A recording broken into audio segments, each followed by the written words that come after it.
Yes, actually, I think the soundbite of a border wall sounds great in an election year, especially depending on the constituencies you're appealing to. But most migration experts really do oppose a massive militarization of the border and fencing, because the approach, one of the things this does is it just pushes migrants into more dangerous migration routes that doesn't necessarily stop them from entering the country. It increases the number of migrants who die trying to enter. It is, speaking of the environment, it destroys the ecology of the border, and it ignores the fundamental economic and political conditions that drive migration in the first place. It really does not deal with any of the major issues, nor does it necessarily stop migrants from entering the country. Even Chertoff has questioned that. So I think it is not the answer. I think it can cause more deaths, and I don't think it gets any of us to where we want to be on either side of this issue. And it spends tremendous amounts of money.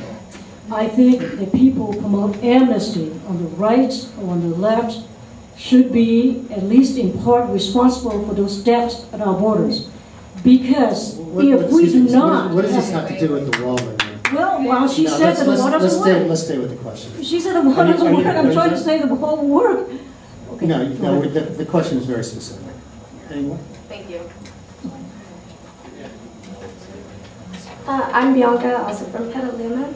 And, I'm sorry, say that again? Bianca from Petaluma. Uh-huh. Do you think the immigration process should be made easier for immigrants to become citizens? And what will this cost us economically compared to our situation now? Say it again. Could you repeat the question? What would be the economic cost of making the process of becoming a citizen easier for illegal immigrants? Okay. Now, let's go back to the Senate's amnesty bill. Again, the Congressional Budget Office estimates that the Senate amnesty bill, if enacted, will cost $127 billion just over the next 10 years. Okay.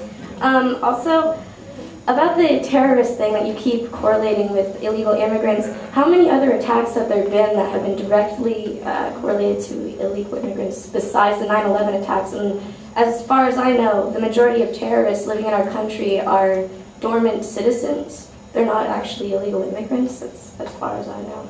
So what do you have to say about that? Well, there are many terrorists operating now on U.S. soil. We don't know. Of course, a lot of them presumably are illegals because there are many testimony before Congress, many news reports, which are pointing that the fact that there are many Al-Qaeda members who are trying to use our southern border to enter the United States. And if you look at what happened at the perpetrators' 9/11 attacks, some of them were illegals at the time, some of them were legal. So again, I think not only we should seriously enforce immigration laws, hopefully we'll root out the illegals who are here for not only for homeland security reasons, but also for the impact on our schools and many other issues that concern all of us. But I think that we should have some sort of timeout from legal immigration as well, so that our extremely overwhelmed law enforcement agency will have a chance, again, to intercept people at the borders as well as to root out those operating currently on U.S. soil.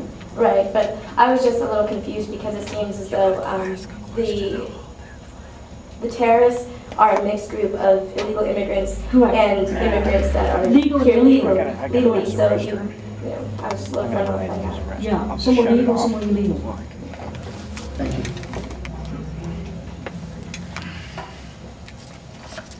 Good evening. My name